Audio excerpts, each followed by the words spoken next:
여러분 상상해 보십시오. 카리브해의 진주라 불리던 아름다운 섬나라. 빈티지 자동차가 해안 도로를 달리고 흥겨운 살사 음악이 끊이지 않던 낭만의 국가 쿠바. 그런데 지금 이 쿠바의 수도 하바나에는 밤이 되면 별빛 말고는 아무것도 보이지 않는 완벽한 암흑이 찾아옵니다.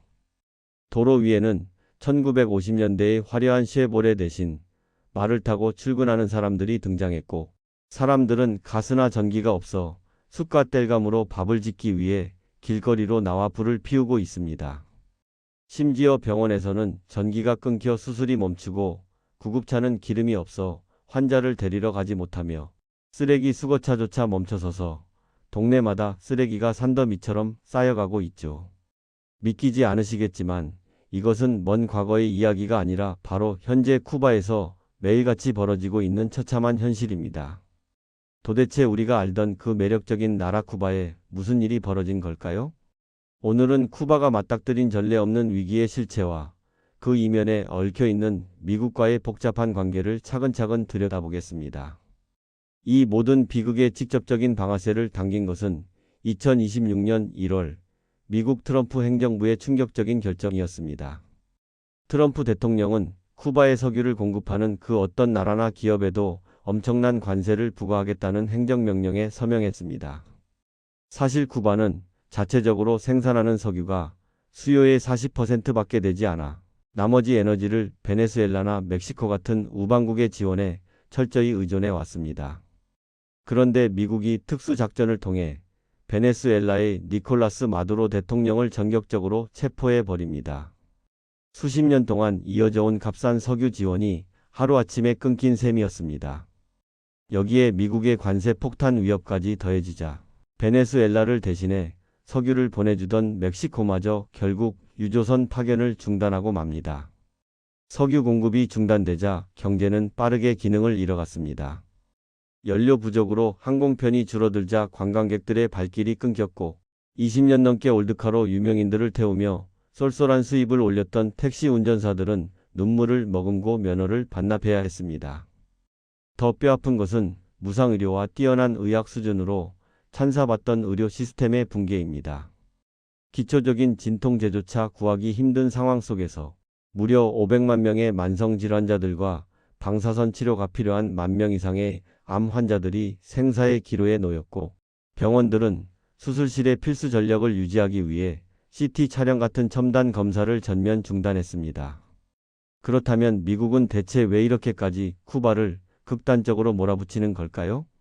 여기서 우리는 현재 미국의 외교 정책을 쥐고 흔드는 한 인물, 마르코 루비오 국무장관을 주목해야 합니다. 쿠바계 이민자의 아들인 그는 평생을 쿠바 공산 정권 붕괴에 바쳐온 초강경파 정치인입니다. 그에게 쿠바 정권 타도는 단순한 외교 정책이 아니라 자신의 정치적 정체성이자 개인적인 수건입니다. 그의 계산은 아주 치밀하고 냉혹했습니다. 쿠바를 직접 타격하기 전에 쿠바의 돈줄이자 기름줄인 베네수엘라의 마두로를 먼저 무너뜨려 석유 공급을 끊으면 쿠바 정권은 거대한 타격을 입고 자연스럽게 붕괴한다는 것이었죠. 그 치밀한 시나리오가 2026년 현재 그대로 실현되고 있는 것입니다. 사실 많은 분이 미국과 쿠바의 갈등이 1959년 피델 카스트로의 혁명 때부터 시작되었다고 생각하시지만 여기서 여러분이 잘 모르셨던 놀라운 역사의 비밀이 하나 있습니다. 미국의 쿠바에 대한 집착은 무려 19세기로 거슬러 올라갑니다. 1840년대 미국 남부의 정치인들은 노예제를 유지하기 위해 노예가 많았던 쿠바를 미국으로 편입시키고 싶어 안달이 났었습니다. 심지어 1848년 제임스 포크 대통령은 당시 쿠바를 통치하던 스페인에게 1억 달러에 쿠바를 팔라고 공식 제안하기도 했습니다. 스페인이 이를 거절하자 결국 미국은 1898년 쿠바 독립전쟁에 개입해 스페인을 몰아내고 쿠바에 친미 정권을 세웁니다. 이때 미국이 쿠바 헌법에 강제로 집어넣은 조항이 그 유명한 플랫 수정안입니다. 쿠바의 내정에 미국이 언제든 개입할 수 있고 관타나모 해군 기지를 미국에 영구 임대한다는 굴욕적인 내용이었죠. 1920년대에는 미국 기업이 쿠바 설탕 산업의 60%를 소유했고 미국 마피아들이 하바나에 카지노를 세우고 흥청망청 놀았을 정도로 쿠바는 사실상 미국의 식민지나 다름없었습니다. 이런 철저한 지배와 착취에 분노하여 1959년 피델 카스트로와 체 게바라가 혁명을 일으킨 것입니다. 카스트로가 집권하자마자 미국 소유의 정유소, 은행, 설탕 산업 등을 모조리 국유화해버리자 분노한 미국은 1960년부터 전면적인 경제 봉쇄를 시작했습니다. 1961년에는 미국 중앙정보국이 훈련시킨 쿠바 망명자들이 카스트로 정권을 무너뜨리기 위해 쿠바 남부 피그스만으로 침공하는 작전을 펼쳤습니다. 하지만 이 피그스만 침공은 처참한 실패로 끝났고, 이는 미국에게는 씻을 수 없는 굴욕을, 쿠바에게는 미국에 대한 깊은 불신과 소련과의 밀착을 불러온 결정적인 계기가 되었습니다. 특히 갈등의 정점은 1962년 찾아왔습니다. 인류 역사상 핵전쟁에 가장 가까이 다가갔던 쿠바 미사일 위기가 터진 것입니다. 당시 소련이 미국의 턱 미친 쿠바에 핵미사일을 몰래 배치하려 하자 미국이 쿠바를 해상 봉쇄하며 핵전쟁 직전의 상황까지 치달았습니다. 이 위기를 겪으면서 두 나라의 관계는 사실상 적대적인 수준을 넘어 돌이킬 수 없는 파국으로 치닫게 됩니다. 이후 60년이 넘는 세월 동안 미국은 끊임없이 봉쇄의 목을 조르며 쿠바가 스스로 무너지기를 기다렸습니다. 하지만 쿠바는 미국조차 상상하지 못한 기상천외한 방법으로 살아남았습니다.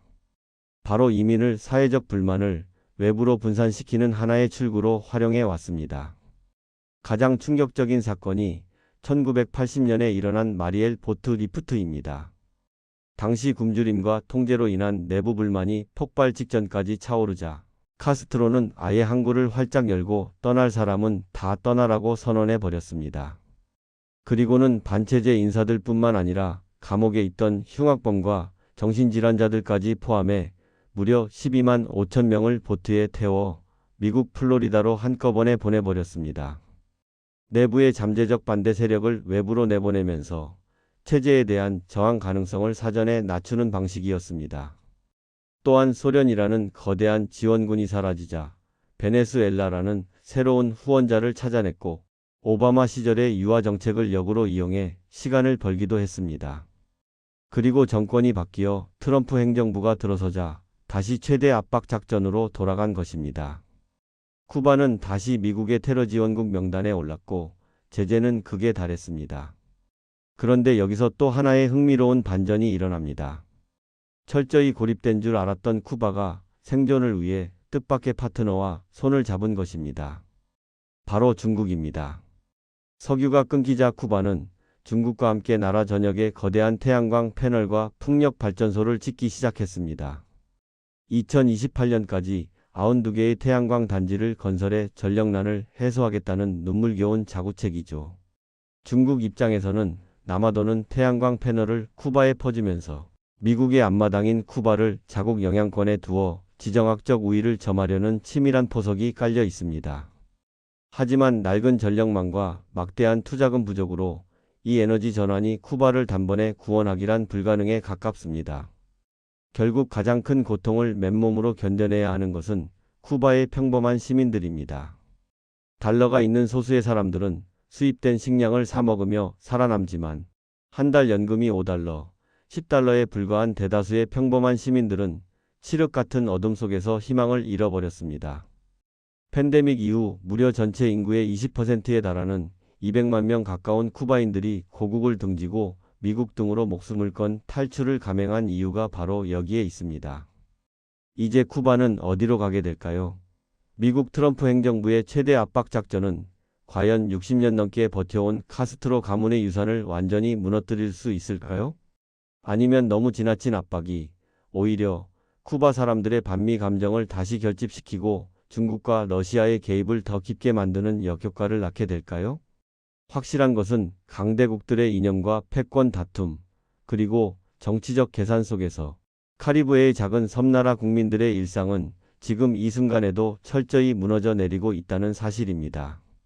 낭만과 열정의 나라로 기억되던 쿠바가 21세기 최악의 인도주의적 위기 국가로 전락하는 과정을 지켜보며 우리는 국제정치의 무자비함과 국가의 생존이라는 무거운 질문을 다시 한번 던져보게 됩니다.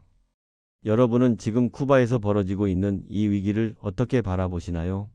댓글로 여러분의 의견을 남겨주세요. 그리고 오늘 이야기가 흥미로우셨다면 구독과 좋아요 부탁드립니다. 그럼 다음 시간에 또 다른 이야기로 글로벌 지식탐구를 이어가겠습니다.